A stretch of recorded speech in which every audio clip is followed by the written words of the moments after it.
Hello, people of the internet. I am Andres Perez, aka Kaiju Noir, and welcome to episode 26 of the Fully Endorsed podcast.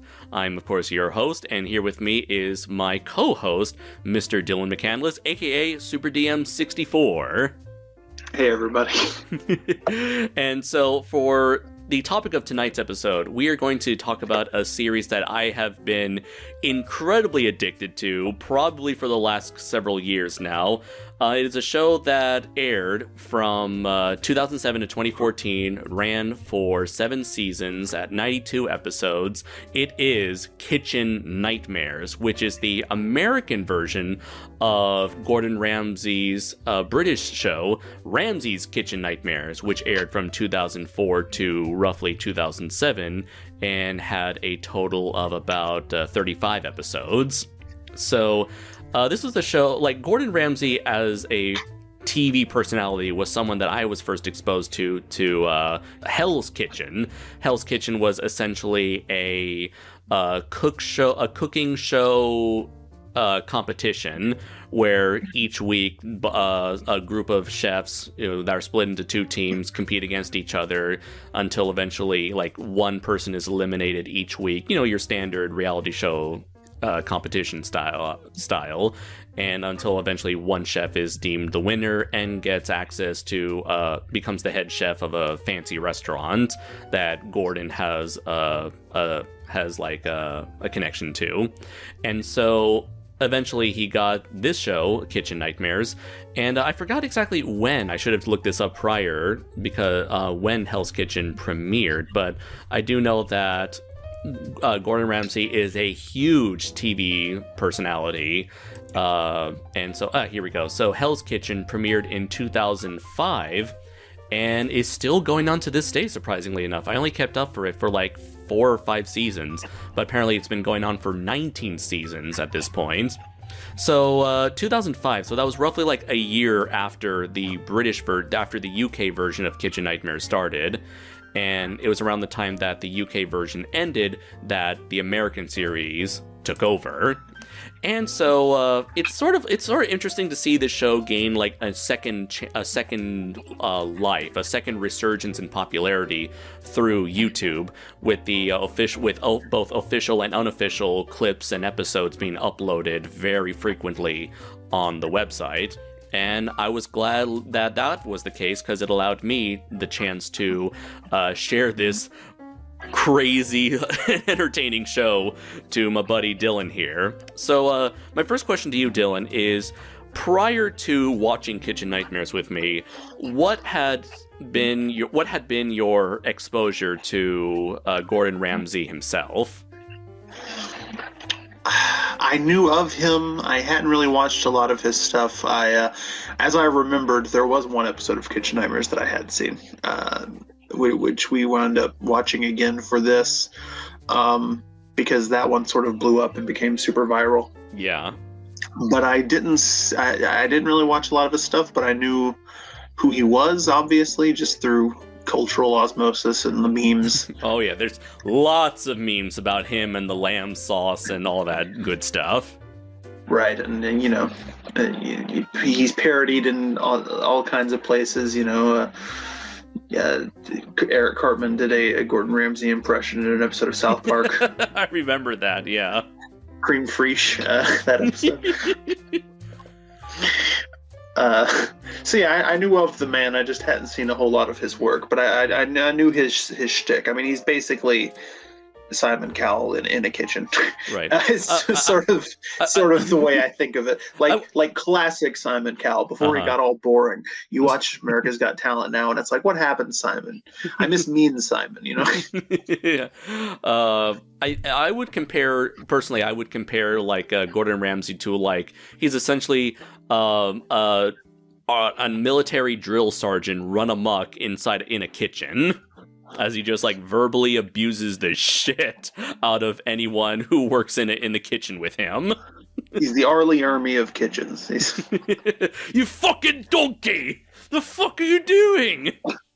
And it's crazy how, like, at first he was initially criticized for being so abusive towards the people who worked under him, but he was able to turn that negative into a positive, and now he's famous for doing the thing that previously got everyone so upset with him over.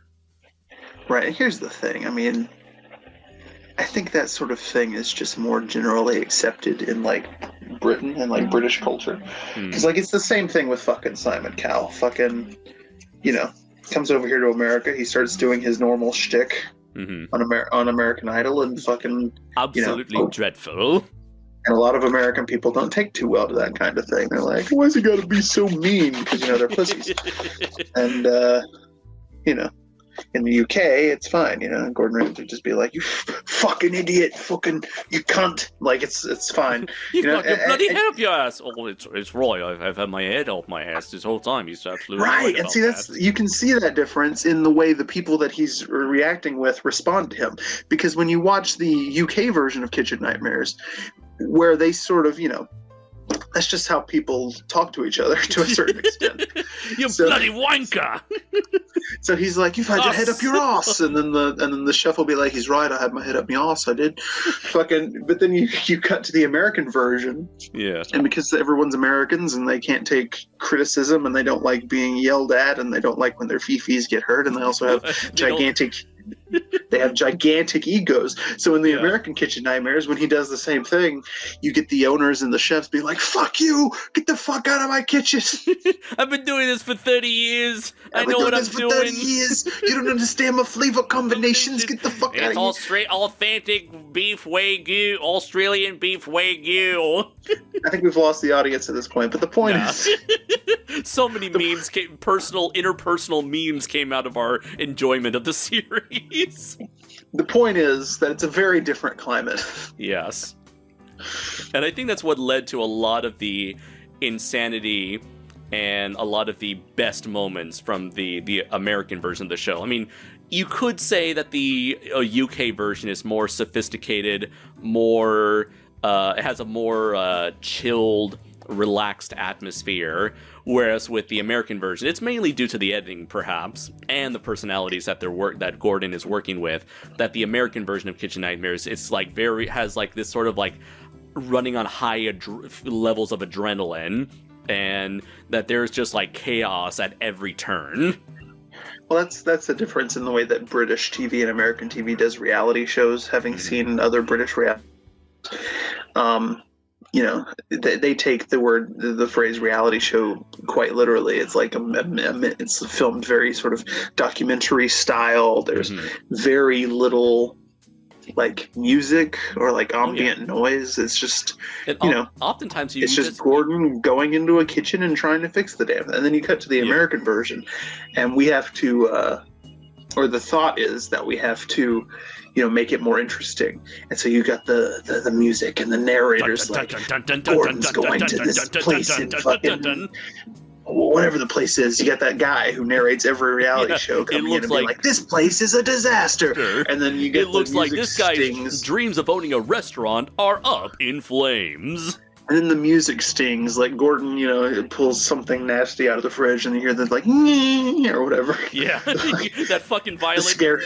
The scary violins in the back. Or someone like closes the door and they like exaggerate it by adding a boom sound in post. Yeah, the way American reality shows do, and you're just waiting for fucking Charles Styles Mystery Diners to come around the corner. So for this particular episode of Fully Endorsed, rather than just binge watching through the entire series, like all, which would have taken a while, all 92 episodes. It would have taken us about 3 months to produce that episode of Fully Endorsed. Yeah, or and instead of just limiting ourselves to one specific season, which could have anywhere from 10 to 17 episodes, I decided to focus on let's see, 1, 2, 3, 4, 5, 6, 7, 8, 9, about 10 episodes in particular. Yes, and this is something that we will be doing with other TV shows down the line. It just depends on the show and what the best way of going about it is. Because something like Symbiotic Titan, where there's only one season, well, obviously we can just watch that season, or Monkey Kid, or something like that. Whereas, for instance, when we eventually get around to covering some Star Trek on this show, I'll be doing much the same thing. I'll be looking at each show and kind of picking out a select group of episodes to give you a feel of the show as a whole. Because, for one thing, the seasons of some of these shows are entirely too long to sit down and cover a full season. And then on the other hand, it's like, you want to show the best of what that show has to offer. Yeah. And often that means cherry picking, And it doesn't help that a lot of these episodes run for anywhere from roughly about 45 minutes long. And exactly. So luckily for Kitchen Nightmares is one of those shows where, with the exception of the revisit episodes, where Gordon revisits a handful of episodes from the previous season to see how they're doing now. With the exception of those revisit episodes, there are all these episodes are all standalone, where each episode Gordon visits a new restaurant, meets a new group of restaurant owners and chefs. I think you were about to say cast of characters, which is not. Yeah, they might as well be characters in of themselves. But he meets a new group of people, and then the formula is repeated over and over again for 7 seasons. And so it was very easy to select a combination of my personal favorite episodes as well as some of the most highly ranked episodes among fans. And so together I showed Dylan the following episodes. From season 1, we had Sebastian's. Season 4, we had Oceana. Season 5, we had Luigi's, De Italia, and Burger Kitchen, parts 1 and 2. From season 6, we had Mill Street Bistro, parts 1 and 2, Prohibition Grill, and Amy's Baking Company. And finally, season 7, Return to Amy's Baking Company. Given that Amy's Baking I was so glad to save Amy's Baking Company for last, because that is, without a doubt, the most infamous episode in the series, to the point where people to this day have theorized that Amy's Baking Company was what killed the show in its entirety, given how insanely popular it was. Perhaps people theorize that the producers thought, oh, there's no way we can ever catch lightning in a bottle again, and everything is just going to go downhill after this, after something like that. I just love that title, Return to Amy's Baking Company. It sounds like such a horror movie title. like next to the son of Amy's Baking Company. And the bride of Amy's Baking Company. The ghost of Amy's Baking Company. Actually, you have to do Amy's Baking Company Resurrection. Amy's Baking Company 20 years later. The final company.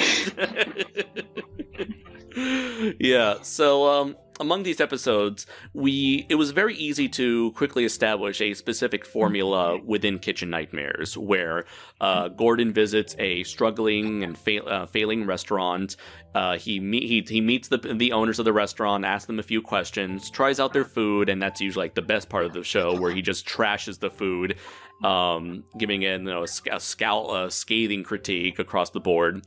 Then he sees the restaurant's dinner service, and at that point he tries to implement changes so that during the next dinner service, which is usually 1 or 2 nights, by then he would have successfully, quote unquote successfully, implement his changes, and eventually hopefully leaves the restaurant in a better state than it is, before giving his closing thoughts.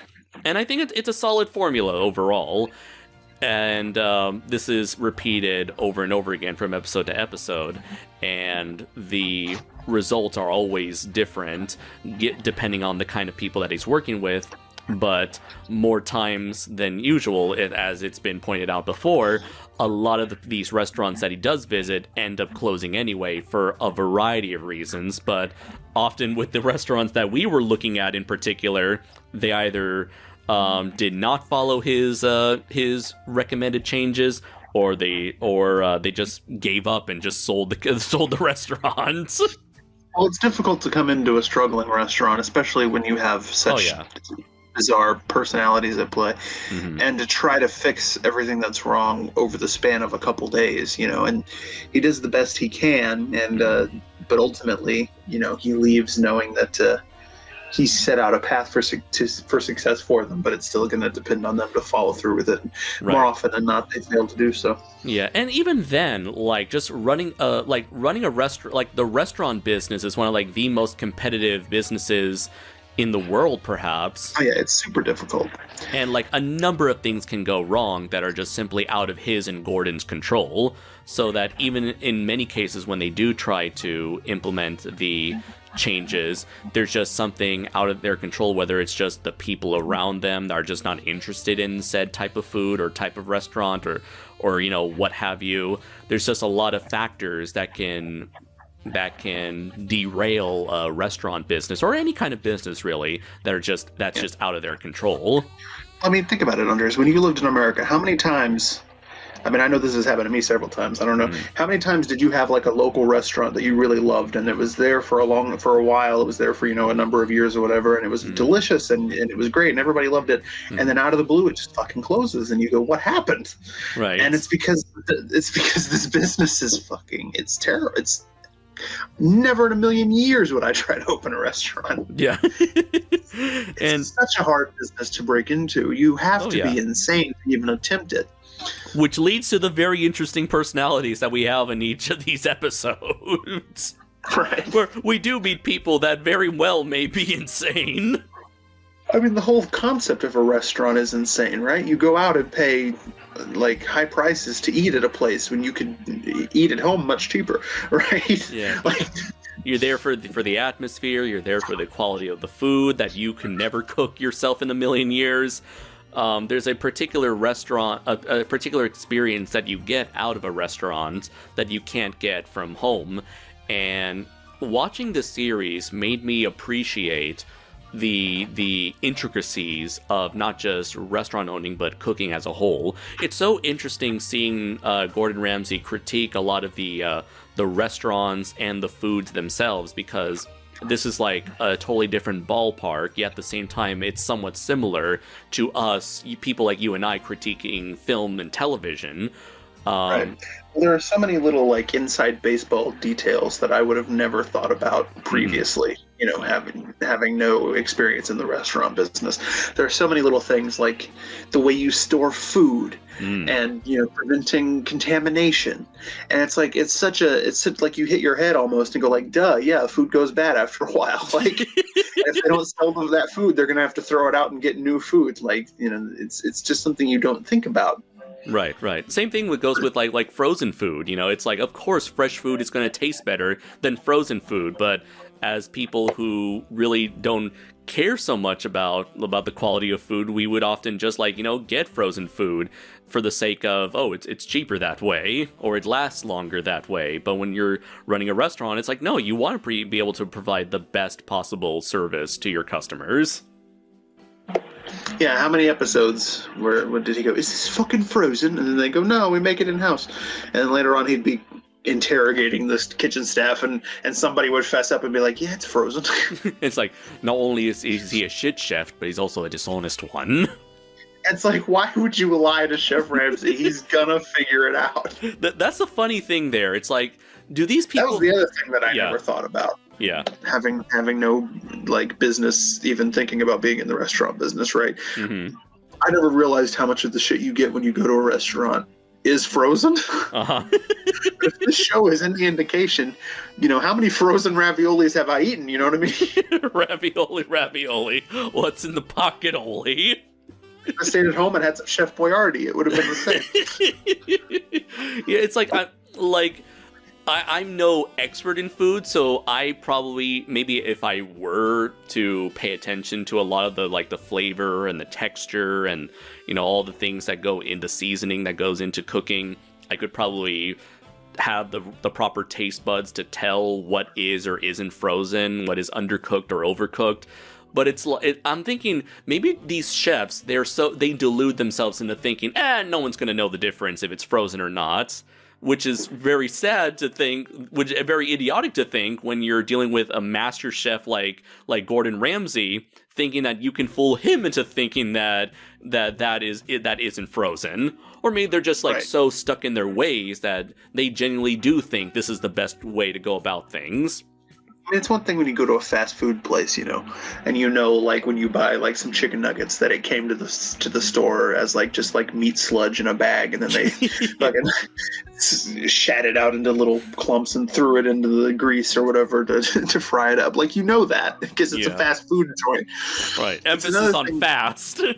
It's another thing to go to a sit down place, especially the ones that actually look nice, like the Mill Street Bistro or Amy's Baking Company, where from the outside it looks really nice and you think, oh, this is going to be great. And then they're just serving up frozen crap out of a bag. Yeah. And it's like, yeah, you wouldn't want to pay that premium price for food that you can essentially buy yourself at a grocery at the refrigeration section at the frozen section of a grocery store. That's another interesting thing in terms of like the restaurant business. These people, they're trying their best to run a restaurant, and they think the best means of saving money is to cheapen out by not getting fresh food. And that's a common mistake among these people that are featured in the show, is that they do not get fresh products. Everything is everything is either frozen or it was cooked and then frozen to be saved for later, or they make a ridiculous amount of food, a surplus of food, to then freeze and then serve gradually throughout the week. Like when he goes to Oceana and he's asking them about the duck, and they're like, "Oh, we don't even make the duck here."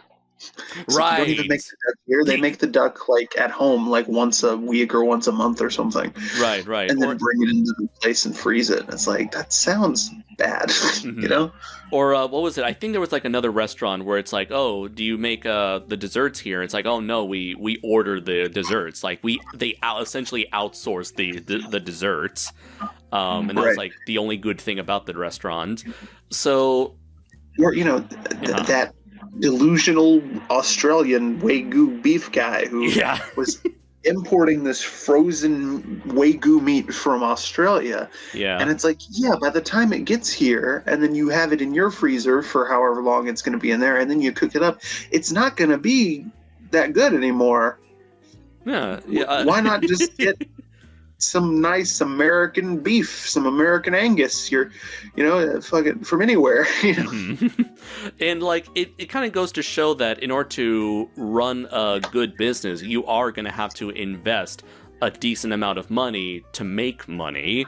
So like for a lot of these people, they're like, well, I can't get fresh food because then how am I supposed to run my business? And that's the thing. It's all about kind of like running a restaurant is almost like running it's almost like a risk and reward system. The more money you put into your product, the more satisfied your customers will be, and leading to the more profits, hopefully, down the road.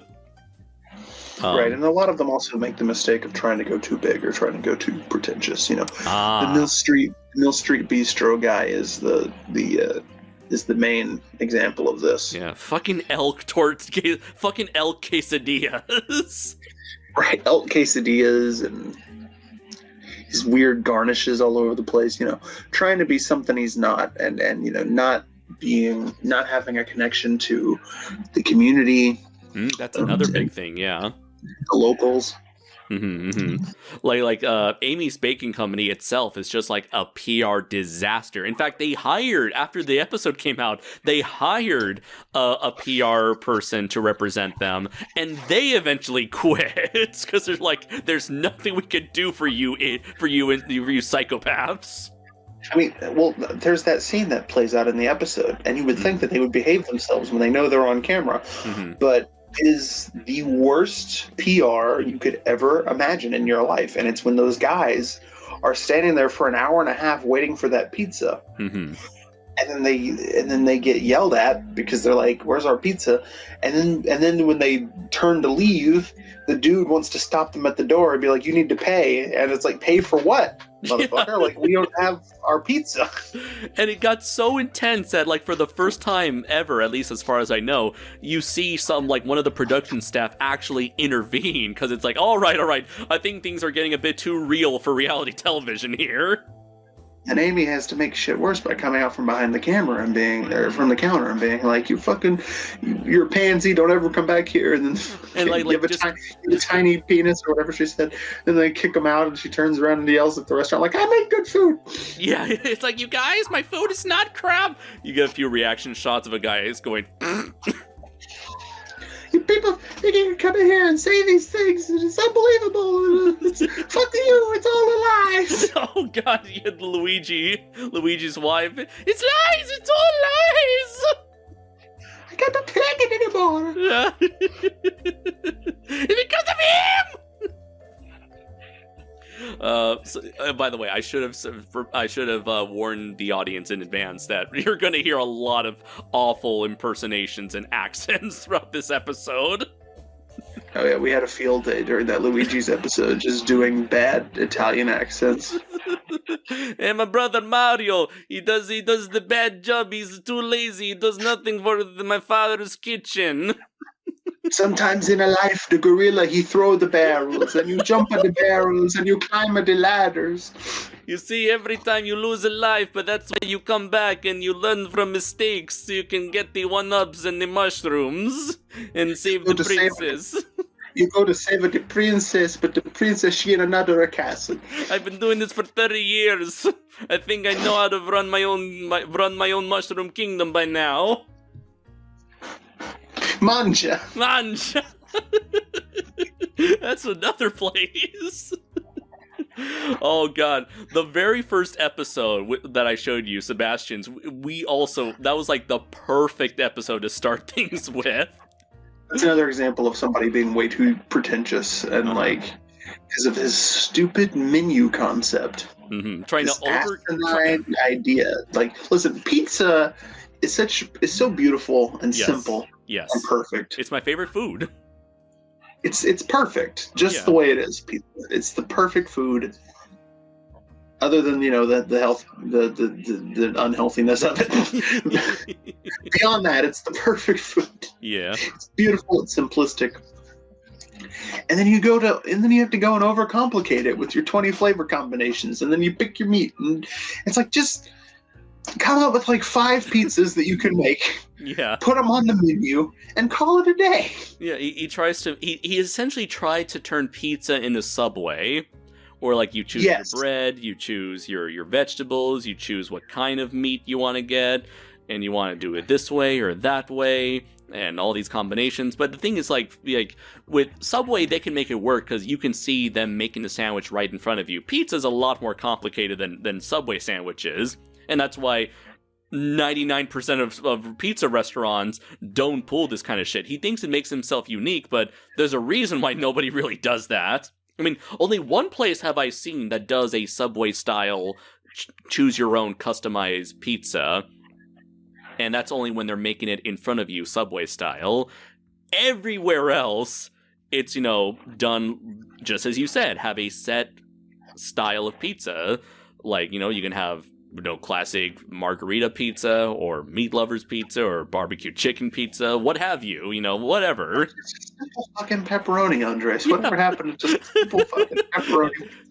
It's like, if I was in that restaurant, that would be my reaction. I'm like, "Oh, you want me to explain the menu concept for you? You can do this, and you can choose that, and you can choose that." And I'm just like, I'd be like Gordon Ramsay. Like, I just want a pepperoni pizza, god damn it. Yeah.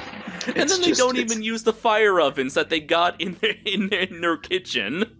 Right, they're taking frozen dough and just slapping sauce on it, and Gordon goes in there and actually makes them start using the ovens, and he teaches them how to do the thing where you throw the dough up in the air. Yeah.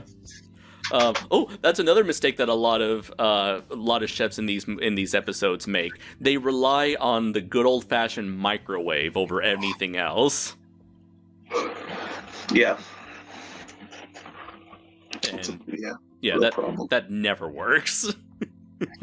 They want to make you pay fucking insane prices for that bowl of Easy Mac or whatever, and you're like, really? And This is what we're doing? And it's never even like properly warm. If anyone if you ever used like cooked using a microwave, like what was that guy from who had his own public access cooking show? Oh yeah. What was his name? Steve Weber, I think. Yeah, for 3 to 6 people. We're going to make chili cheese nachos. Nachos. Like, it's if anyone who cooked like that guy, you would know that cooking anything in a microwave is never as good because it's either going to make like the center like really hot and then like everything else around it very cold, or like the plate's going to be super hot but the food is still going to be very cold. How about when you put that bowl in there and you didn't even take out the fork or the spoon or whatever it was? That's a different thing, though. Yeah. That's a whole other ball game. I like to see Gordon Ramsay help that guy. Yeah. On a buffoon. You store-bought pasta. You just put the chili and the cheese in the nachos, and then you throw it in the microwave for 3 to 6 minutes, and then you eat your nachos. Are you fucking crying right now? Sod off, you wanker! Or in many cases, like such as the case with Oceana, where that place was friggin' disgusting. Yeah, that was like a health hazard. That was not a health hazard. This is a fucking biohazard of a restaurant. There were a couple different episodes where it was like the kitchen was unclean, and Gordon like had to make them shut down and clean out their whole shush it down and clean out the whole kitchen. But Oceana was definitely the worst. Oh my, the rats and it was terrible. It was absolutely god awful. Right. It's like it's this. How long have it been since you cooked this fucking thing? About Saturday, sir. And, like the kitchen, I mentioned the head chef sounds like the do the roar kid from Shrek Forever After or Shrek the Final Chapter. yeah. Did he get fired? I don't remember. There were a couple times where they had to fire their head chef. Mo and Rami voted him. Mo and Rami fired him. That's right. And then the other one who got fired was the guy from Prohibition Grill. Yeah. That was what's his name? Frank, I think. Something like that. Yeah. They're all starting to run together a little bit now. But... yeah, that was the thing where it's like nothing has been cleaned at all. These lazy chefs like just do not give a fuck about sanitary conditions. Well, that was also because that was only like the second episode we watched. That was also the one where like Gordon Ramsay opened my eyes to the whole concept of like proper food storage and how important that is. Like, you can't put the sauce in the freezer when it's still hot because then it causes bacteria to grow, and you can't store cooked meat next to raw meat because that can cause contamination and all these things that I never would have known. Yeah. And then to hear him spell it all out, you go, "Oh, that makes a lot of sense." Like, yeah, that's terrible. Don't do that. Stop. Right. And then in many cases, you just have like, you have the potential. You have like a clean kitchen, very good staff, decent enough kitchen cooking team, but it's just the people managing it that are just like absolutely insane and have some sort of weird idea that they don't want to let go of. Whether it's like Sebastian and his fucking 20 flavor combination, or Burger Kitchen with the authentic Wagyu beef. Or was it Mill Street Bistro with his fucking elk meat, undercooked, tough as shit elk meat? It usually boils down to one of two categories, sometimes both. And that would be either the owner who just has no idea what the fuck they're doing, like, or has some crazy idea, like the Sebastian guy, like the Prohibition Grill lady, like the Mill Street Bistro guy. Amy's Baking Company putting a whole lot of, like, assaulting you with a ton of, like, sweet and spicy and oily flavors that just do not work well together. Right. It's either that, or it's like, hey, this restaurant actually has a lot of potential, but it's run by a family who are just at each other's throats all the time. This is why they tell you never to go into business with family members or friends, because the shit will go sour really fast. And and it's not like you can really fire them because they're family. It's gonna get super awkward and real messy. Right. In the case of Burger Kitchen, it was a little bit of both. You had the crazy guy with his Wagyu beef who didn't know what the fuck he was doing, but then you also had all the family drama between him and his son, his wife, and the head chef, and their son's girlfriend, and all that crazy shit. Oh yeah, it's like, it's none of your business, or it's none of your concern. You're not part of this family. And like in the case, that's a very common thing. Like, we've seen it a few times in this selection of episodes, but it happened a lot throughout this show, where Gordon just somehow ends up playing family therapist for a lot of these people here. Yeah, and like, he's the last person you'd expect for family counseling.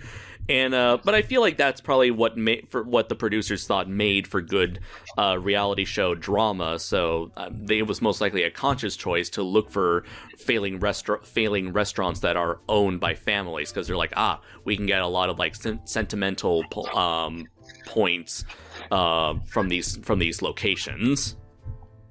Right. Yeah, it's just a little crazy that like Gordon could just have go from just being this really loud drill sergeant of a chef to just having sitting down and having just a quiet conversation with these people, saying listen to me, I know what it's like to have a father who I never had the chance to make peace with my father before he died. Make sure you don't lose that chance. It's like, wow, Gordon does care. Yeah, when you watch the show, you get to see the softer side of Gordon. Whereas just knowing him through the culture and through the memes, you have this idea in your head of Gordon where it's nothing but like, fuck you, you can't fucking cook. The fuck is this shit? Listen to me, you daft cunt. Like, just that shit all the time. Yeah. And it's interesting seeing these various aspects of Gordon Ramsay's, I guess, I wouldn't say character, but these different aspects of his personality, of his persona. There's a lot more to him. He's someone who's able to sympathize with people when they sort of deserve. When someone's being an egotistical buffoon, he doesn't give them any mercy. But for someone that he knows isn't, someone who is in a more sympathetic situation, he's willing to understand where they're coming from and goes a lot more softer on them. Exactly. For instance, the waitresses. He's always super polite to the waitresses because he knows it's not their fault. They're just doing their jobs. Absolutely. Yeah. And that does lead to one of the funniest things funniest moments in the Mill Street Bistro episode, where he's just making jokes with the waitresses, saying why are you carrying around flowers? It's like a fucking funeral, and starts tossing flowers at the little cake thing, a little cake tray. Yeah, or when he's having the argument with the owner, and the wait staff is sitting in the other room, and they can hear everything. Right, and just watching their reactions as Gordon dresses down that fucking idiot that they all have to work for. Right, and they're like, oh. Or it's beautiful. The Sebastian episode where it's Sebastian is explaining the overly complicated pizza menu, and then all the waitresses are like, you guys, you gotta see this. Gordon's head is about to explode. Yeah, that's always good stuff. That's the difference between Gordon Ramsay and Charles Style Mystery Diners. In Charles Styles Mystery Diners, it's always the owner who needs to fire some member of the staff who's doing something wrong. Yeah. Opening up an Iranian food cart. Well, who could be stealing my Iranian food to open up this Iranian food cart? I wonder who can it be? We're having a real problem with our trivia contest. What the fuck? Poetry night or some shit. Poetry night, yeah. Yeah. And also, like, unlike Charles Styles, Gordon Ramsay isn't a boring plank of wood. This was a man. Excuse me, Andres. That's Charles Styles Mystery Diners to you. All right. It's very important that you introduce that man correctly. Right, my bad. But just like you don't say Suicide Squad, you say Academy Award-winning Suicide Squad. All right. Show some respect. Show some respect for the troops. Better put some respect on that. Yeah. Let's see. We were talking before about like the drama, and so the moments where the owners just have these massive meltdowns are probably the most entertaining part of the show. Aside from Gordon just tasting the food and just like you know just either spitting it out or like almost vomiting or whatever. Like we had Sebastian, and he had like the biggest dressing down from Gordon I've ever heard, where he was like, "I've never had so little faith in anyone that I have had in you. Good luck, right. Good luck, big boy." And he just starts screaming in the middle of his restaurant, "This is my fucking night!" That's some cold shit to say to somebody too, you know. Mm-hmm. It's because he didn't even cuss at him. He didn't even No. go, fucking idiot. He just went like, he basically did the equivalent of like a parent going like, "I'm not mad, I'm just disappointed." You know? Yeah. Like, this is from the same guy who, like, the moment Gordon Ramsay criticized his first dish, which was like the frozen seafood. Remember the first thing he did? He called his mom, "Hey ma, the cooking that you taught me, yeah, he didn't like it. What do you think about that? Yeah, fuck him." Hey ma, Gordon's being a real jerk. Yeah. What am I supposed to do, ma? I'm walking here. Or Oceana, where what was it? It was during that time when they had to like clean up, and I think it was Rami. I think Rami was the idiotic one. I know, like Mo is like he was siding with Gordon the entire time. It's like, listen, I've been trying to tell these guys for a long time they gotta clean this. You know, they can't do this, get away with this sort of stuff. And it was the fatter guy. The fatter guy knew what was up, and then the less fat one, the tall was one. The one. He was an idiot. He's fucking. I like how he got all mad because Gordon called him. What did he call him? An idiot worker. And it's like, no, trying to calm his brother down. Mo was trying to tell Rami, it's like, no. You see, he's from England. It's a compliment. It's a compliment. Yeah, it is. It means you a stupid worker. It means you work too hard. Oh, then he should have said so. You know, he speaks another language. And then when he's being interviewed, I know it's an insult. I just gotta get this guy to shut up. You gotta understand, he's speaking fucking British, you know? Yeah, I needed a dictionary so I can understand him. Or it's like, remember, just it's like we didn't watch this episode, but there was a moment that was in one of the Gordon Ramsay YouTube poops that I watched, and I don't know if it's one of the ones that I shared with you or not, but he was in like this soul food restaurant, and the owner goes like, "I don't think Gordon knows anything about soul food, just like I wouldn't know how to cook food that British eat." Right. That does bring up another interesting thing about Gordon Ramsay, is the fact that he is so experienced as a chef that he's able to, well, I'm sure he's not a complete master of all styles of food, but he does try to have a familiarity with enough styles of cuisine to be able to understand what makes good Italian food, what makes good seafood, what makes good Mexican food, what makes good what do you call it, soul food, you know, what have you. He tries. Well, there's a reason that he is the guy who went on to become, you know, the celebrity chef on TV. This is a guy with tons of experience. This is a guy who has, you know, worked in and operated and run, you know, a ton of different restaurants, different kinds of restaurants, you know. He knows the business in and out about as well as anybody. Right.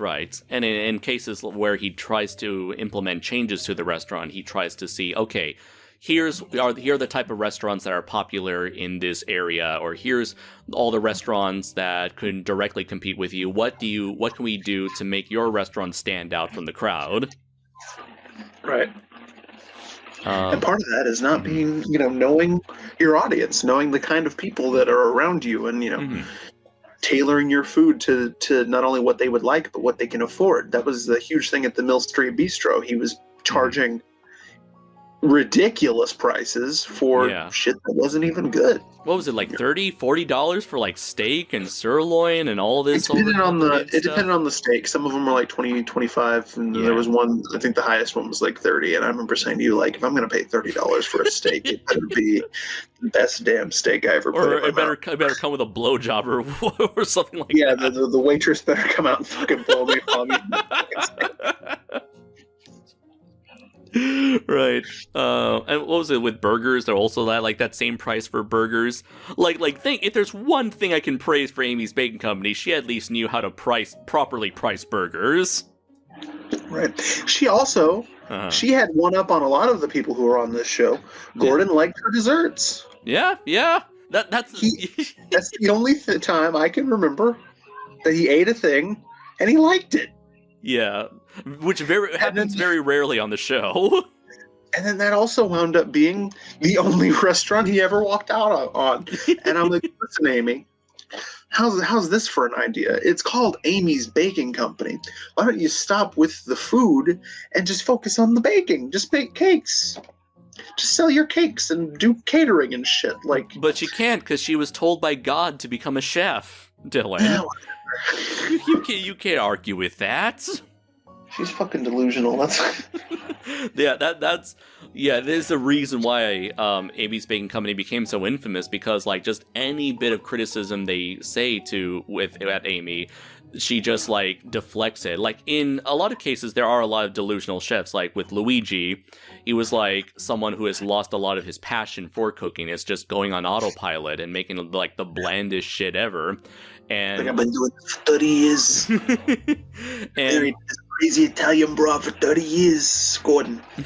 What was the joke you mentioned? It's I may look like I'm 50, but I'm only 25. That's what she's doing to me. That was Sammy. That was Sammy, yeah. Oh yeah, that was Sammy, because he's significantly older. Gotta help me, Gordon. This crazy bitch. I'm only 18. Look at me. She drains the life out of me, I'm telling ya. Why do you think she looks so much youthful? She's a fucking succubus. In a lot of cases where you have an egotistical chef who refuses to acknowledge that their food sucks, usually it is during the first dinner service where a lot of people are returning their plates saying, there's a problem with this, there's a problem with that, it's undercooked, it's overcooked, it's raw, or whatever.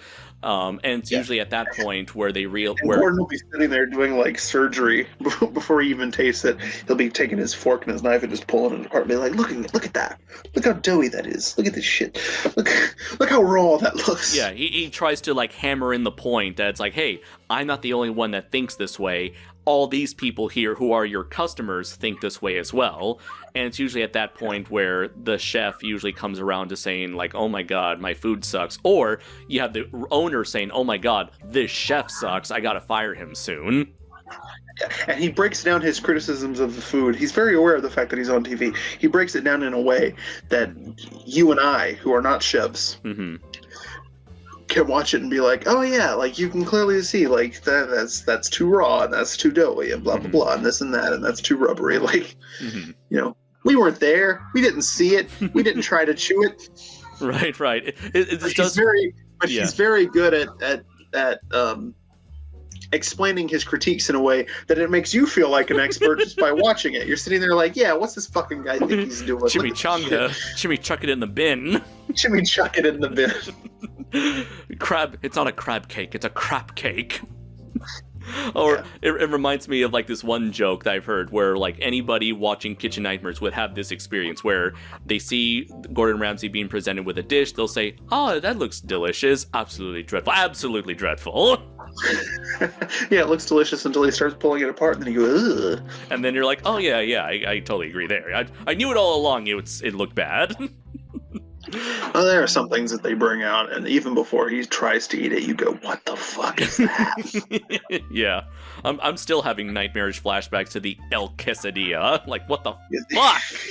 Old quesadilla. Listen, you can put chicken, you can put steak, you can put beans. Not even the New Mexicans, Andres. Not even the New Mexicans. That was a saga in and of itself, ladies and gentlemen. So, which episode was that? Was that Prohibition Grill? Prohibition Grill, yeah. So next to the Prohibition Grill was a restaurant that said the New Mexicans, and I thought that was like the funniest shit. We thought this was the funniest shit ever. We kept making jokes about like, oh, they maybe should have hired some folks they should have hired those New Mexicans, or it's like, oh, these people, they complain about the owner complains that it's the servers or the employees are the problems. I'm like, you should have hired some of them New Mexicans, and it wasn't until several episodes and several days later that we made the connection. Like, oh wait, they're probably just people from New Mexico. Because I don't know if the audience is aware of this. There's a state called New Mexico. And it's because of the way you read it, Andres.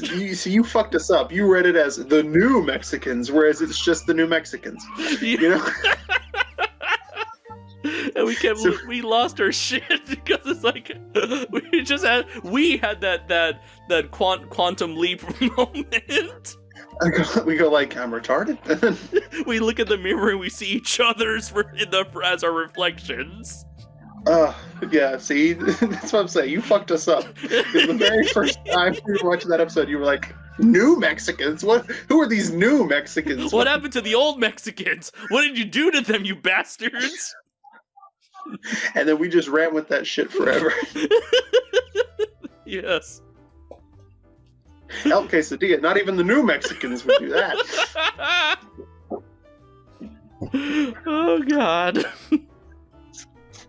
But anyways, so as I was saying, usually it gets to a point where like either the chef or the owner realizes their mistake and that their food does indeed suck.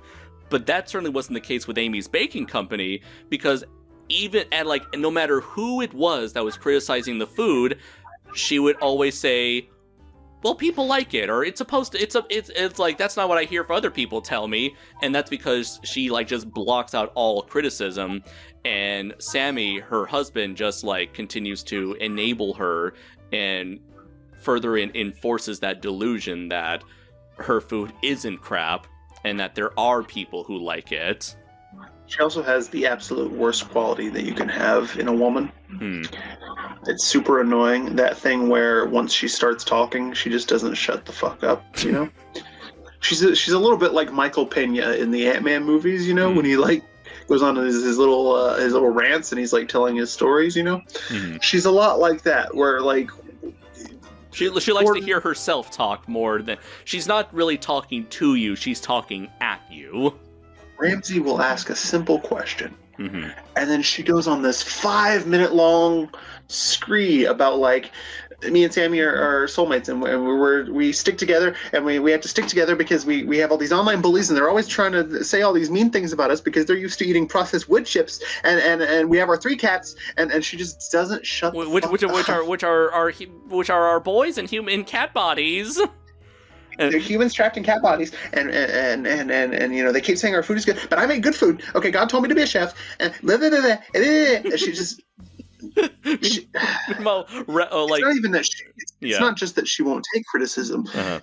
You can't give her criticism because she won't shut the fuck up. Long enough. She's one of those individuals where like it's her way or the highway, and it's always going to be her way.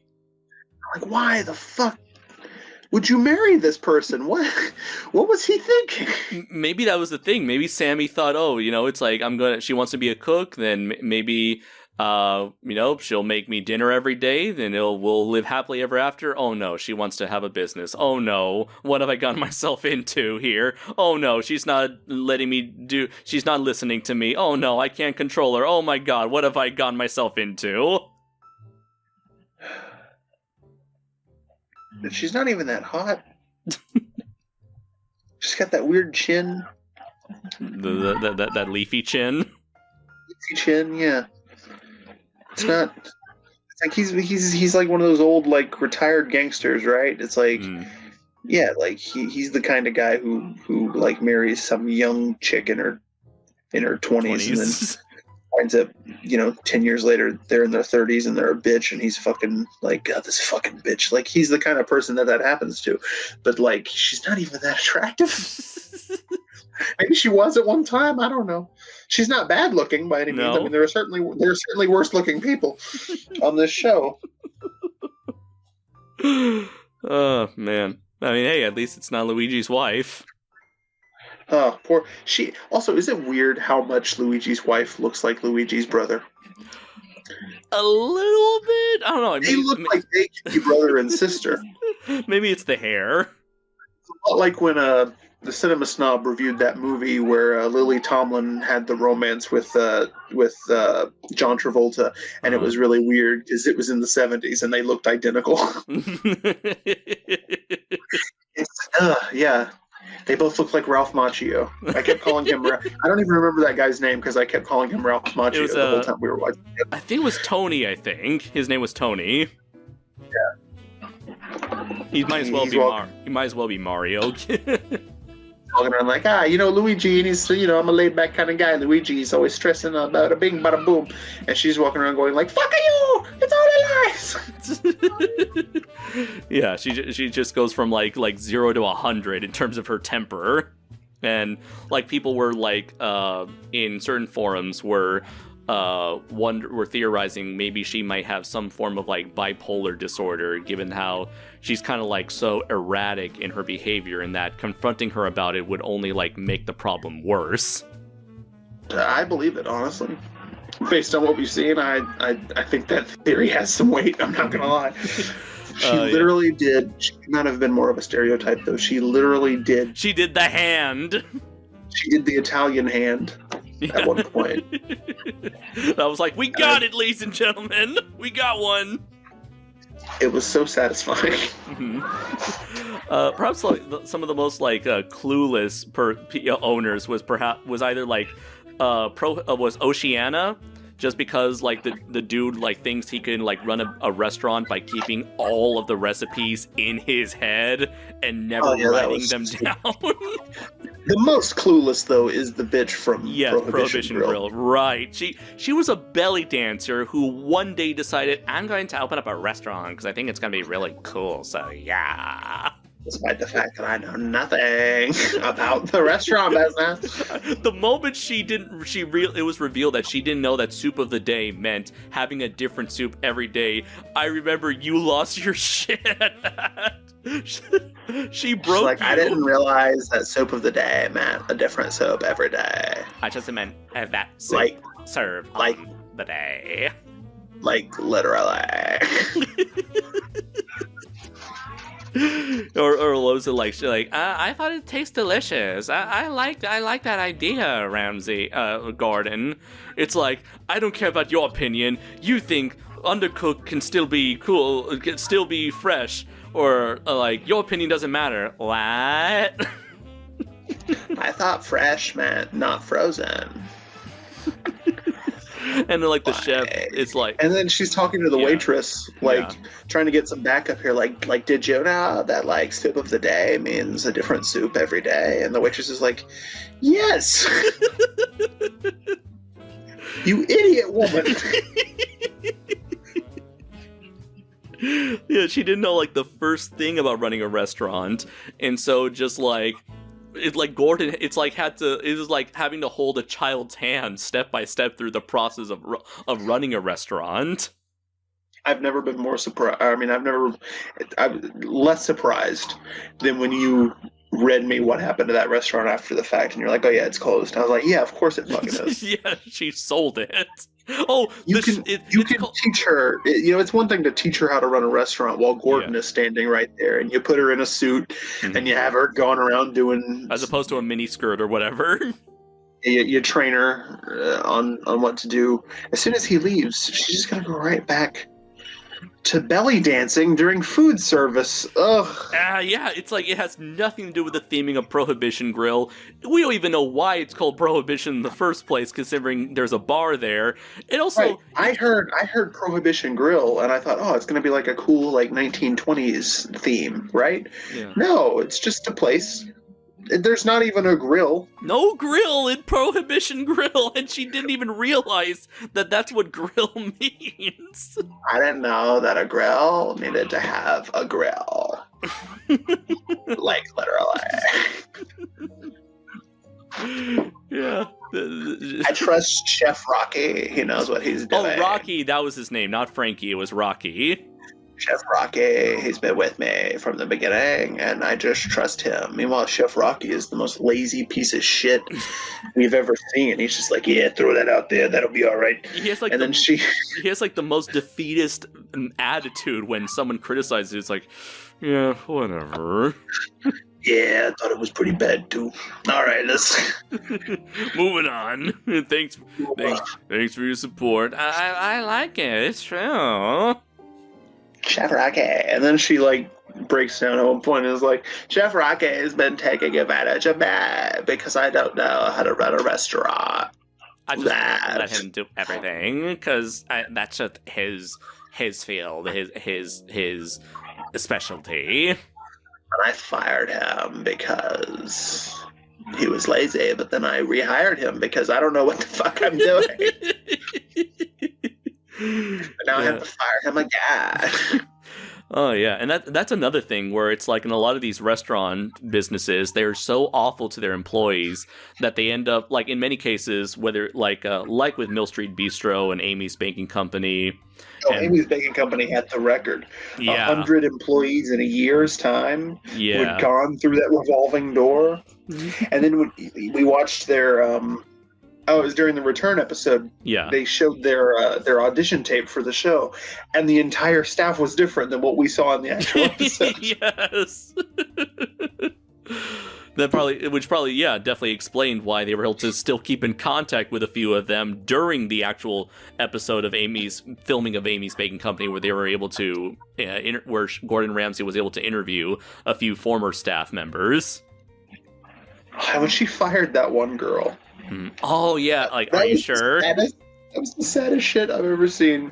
All that girl did was she said like, this needs to go to this table, and the girl was like, are you sure that's the right table? And she was like, get the fuck out of my restaurant. Get that little tramp out of here. You don't work here anymore. You do not question me. Oh, you woman, hear me roar. Like, jeez, women, calm down. God.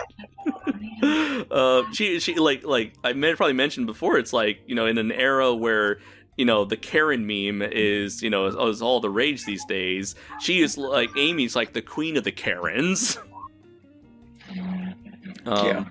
And like the funny I don't know though. I feel like ahead. I don't know if I dislike her more than the woman from Burger Kitchen though. Oh yes, it's like, what's that taste that that strong taste I'm tasting? She had it in for that fucking chef. I don't blame him for losing his shit at her at the end. Yeah, she had it in. You need some Prozac. Listen, I'm 64 years old. I'm a weak woman. He has power over me. I do not need Prozac. Right. She had it in for that guy from the very beginning. You could tell. She just has a nasty attitude throughout the whole two-parter episodes. Towards him, towards her son's girlfriend. Mm-hmm. Through what was it? When like it was that part where it was Alan. Alan was the owner. With the Australian who was like the son of like some Australian mob boss who tried to open up a restaurant by stealing money from his son, essentially. And that was fucked up. That was really fucked up. Yeah. I have no idea why my son does not like me. I'm like, if I were the son, I think I might just cut my losses and get the fuck out of there. Yeah, which apparently rumors said that he did eventually just cut ties with his family after the restaurant eventually closed down. But with what was it? with that part of the episode where Gordon challenged the chef to cook the burger he wants to cook, and the same thing for Alan. The chef came in with what he calls the redemption burger, which Gordon absolutely thoroughly enjoyed. And then when the wife tried out the burger, she was like looking for something to complain about, just out of spite. She did that little fake like thing, like right after she bit it. She did like a little bit of like a, like a little fake like, and then she's like, "What is this strong taste that I'm tasting? I taste like a dry aged like." Blah blah blah blah blah, and I'm like, "It ain't dry aged, bitch. He fucking went out to the store and bought the shit fresh. We saw him do it." Yeah, yeah. And then there was a whole idea where he got an argument with the son because the son wasn't like reading orders properly or whatever, because they had a shitty what do you call, like, order system, and the son fired him, and the chef wanted to get paid, but Alan didn't have any money, so he was just gonna borrow more money from his son to pay him, and the girlfriend's like, "No, you're not gonna do that," and Alan says, "Yes, I am," and that was like a whole mess there, and that was where like episode 1 ended things off. Yeah, there was absolute insanity. Mm-hmm. And I guess like the last thing we haven't really talked about would be like Return to Amy's Baking Company, which was like the follow-up to Amy's Baking Company, which they've never really done outside of their like revisit episodes, where Gordon would revisit a handful of episodes from the prior season. And it was just pretty much like covering the entire response, like the entire nationwide response to the Amy's Baking Company episode, because it just struck a chord with audiences that, unlike any other episode had ever done before, they became memes straight up back in like. They went on Dr. Phil. Dr. Phil, yeah. You know when something like this goes really viral, because a lot of times they show up on Dr. Phil. Dr. Phil is one of those shows that goes, "This is really big right now, okay, so we need to get them on the stage so I can tell them what they need to do and then send them to the ranch." Now, Sammy, you can't be threatening people's lives like that. It's all fake. It is, they're editing. There was no editing about that. You said what you said. Like, fuck you, Dr. Phil. Okay, I'm the gangster, not you. All right? Okay. Narcissistic bitch. That's a reference to another YouTube poof that Dylan showed me once. My sister Brittany. I'm done being a fucking doctor. I have violent diarrhea. Cancer, AIDS.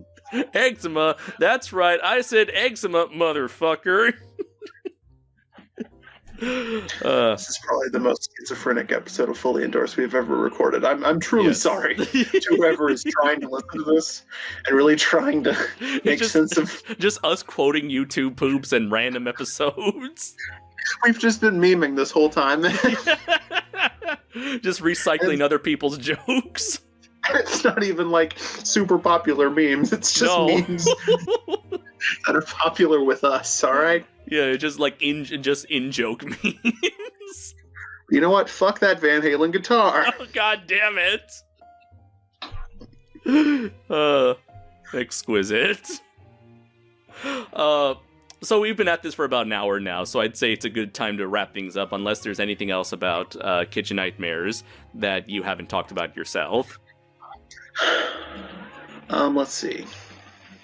We talked about like the general formula of each episode, the common mistakes that these restaurant owners and chefs would often make, and the various processes that Gordon would do to help out these restaurants, whether it's through family counseling or training the chefs or just like revamping the menu and the restaurant itself physically. Right, we talked about the difference between the American and UK versions and what that says about the difference between American and British television as a whole. Mm-hmm. We talked about we talked at least a little bit about it. Oh, about the fucking Mill Street Bistro guy's like weird goat. Oh yeah, or like you on multiple occasions you were like, he's fucking that goat. He's definitely fucking that goat. And even Ramsey was making jokes about that. I think he's a little bit jealous. He's like, listen, mate, I'm British. I've seen the Welsh. I know when someone is fucking a goat. Sorry if we have any Welsh listeners. I'm well aware that it's sheep, not goats. I'm familiar with the stereotypes. Well, I happen to be friends with a good Welshman. Oh, really? Yes, I do. Listen, I love Torchwood. Anyway, we're a regular couple of Yankees now, aren't we? Bloody Yankees now, aren't we? We've said all we can say without just devolving into more memes at this point. Yeah. Okay. So I guess my last question would be overall: Can you see? I guess because I was such a big fan of this episode and looking at the views, a lot of people enjoy watching these clips and episodes online. Do you understand now the popularity of Kitchen Nightmares, especially since its transition from syndication to essentially online syndication through YouTube? Absolutely. Yeah. I could even see, as a result of this resurgence, I would not be surprised or opposed if they decided to bring it back at some point, honestly. Mm-hmm. Perhaps in a different form, but I think this is definitely something that could have another life. I guess technically there is some spiritual successor to Kitchen Nightmares, which Especially I believe is... Yeah? COVID world. If you thought running a restaurant was difficult before the pandemic. There is a series that premiered in 2018 called Gordon Ramsay's 24 Hours to Hell and Back. Just reading the Wikipedia article here, starring Chef Gordon Ramsay. The show features his travels across the United States, visiting failing restaurants in his 70-foot-long hell-on-wheels semi-truck that unfolds into a high-tech mobile kitchen where the chefs are retrained. At first, a team is sent in to secretly survey the restaurant, with Ramsay eventually going undercover inside. He then tries to address the issues and revive each restaurant by retraining the staff and refreshening the menu, culminating in a relaunch of the restaurant with a grand reopening to the public after extensive renovations, all in just 24 hours. So it's like a condensed, jam-packed version of Kitchen Nightmares, except he's got a transforming semi-truck that isn't Optimus Prime. I just want to end this episode by just applauding Gordon Ramsay. My God, what work ethic this man has. Yeah. This man has so many television shows, 2 versions of Kitchen Nightmares, Hell's Kitchen, this new thing you just described to me. And that's not going into Hotel Hell, which ran for 3 seasons between 2012 and 2016, which I think I should recommend on a later episode of Fully Endorsed, because if you enjoy Kitchen Nightmares, I think you'll enjoy Hotel Hell. He's also a very popular guest on other things. He'll show up from time to time.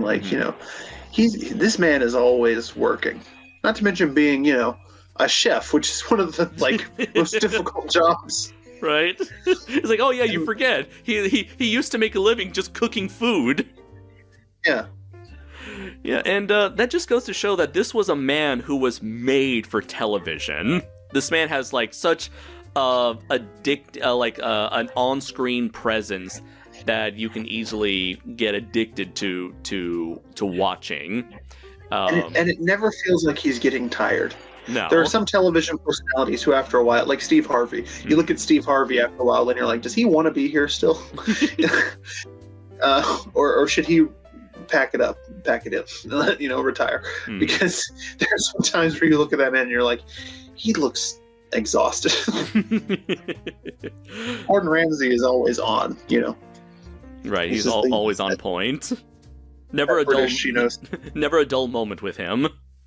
That British sort of stiff upper lips sort of thing. He's always ready to go.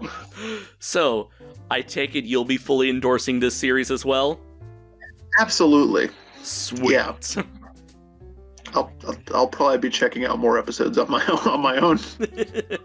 And soon you'll go down the rabbit hole that I went through as well, roughly back in 2015. He's already become my new favorite like YouTube poop star. All right. For people at home who don't know, the pandemic really reignited my love for the YouTube poops. For a while, it was just all Dr. Phil YouTube poops. There's a ton of great ones out there. And then, I discovered Clear Talk Mastery. If that's a whole other story. Just there are just some people who are made for YouTube. Paula Deen, there's some great YouTube poops of Paula Deen out there. And Gordon Ramsay is no exception. There's some great, just beautiful content out there if you're into that sort of thing. Right. So, any final thoughts on Kitchen Nightmares as opposed to YouTube poops, Dylan? No, I think we've said all there is to be said. All right. So, yeah, that is Kitchen Nightmares, my friends. It is crazy. It is entertaining as hell. It is very...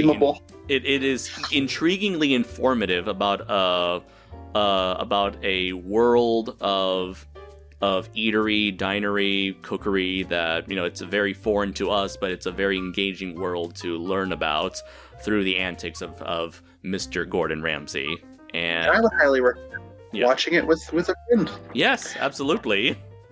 Watch it with someone that you can meme on it with, because that's just the most fun way of doing it. Just someone to share the madness with together. I know the pandemic has made that a little bit harder, but through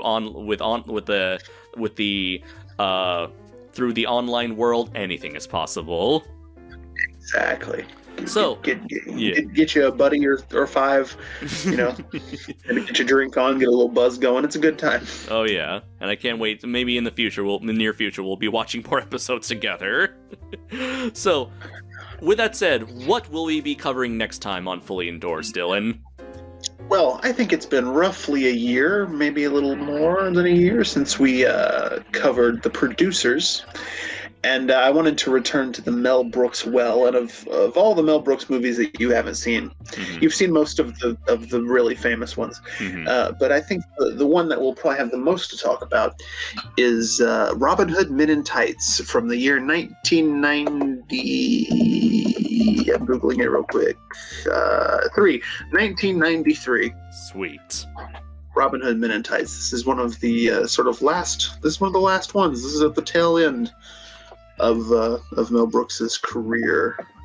Right, because during the 90s, I remember there was that and Dracula Dead and Loving It. Yeah, which came out 2 years later in 95. And then I think that's about it. So we've last time we talked about the beginning of his career, and now we will go to the end of his career and watch a movie from Mel Brooks's sort of waning years, and we can watch him become very self-referential. There are a lot of references to his other movies in Robin Hood Men in Tights. I wonder, only time will tell if we'll ever eventually cover Blazing Samurai on this channel. I don't know if we could endorse that, but ain't no business like Shogun business. But yeah, so tune in next time, and we'll be talking about Robin Hood Men in Tights. Excellent. I can't wait to see. I've heard a lot about this movie, and I can't wait to finally see it and kind of wrap up my viewing experience of all the essentials of Mel Brooks. So tune in for that, everybody. And until next time, I have been Andres Perez, aka Kaiju Noir. I have been Super Deep 64. And until next time, everybody, take care.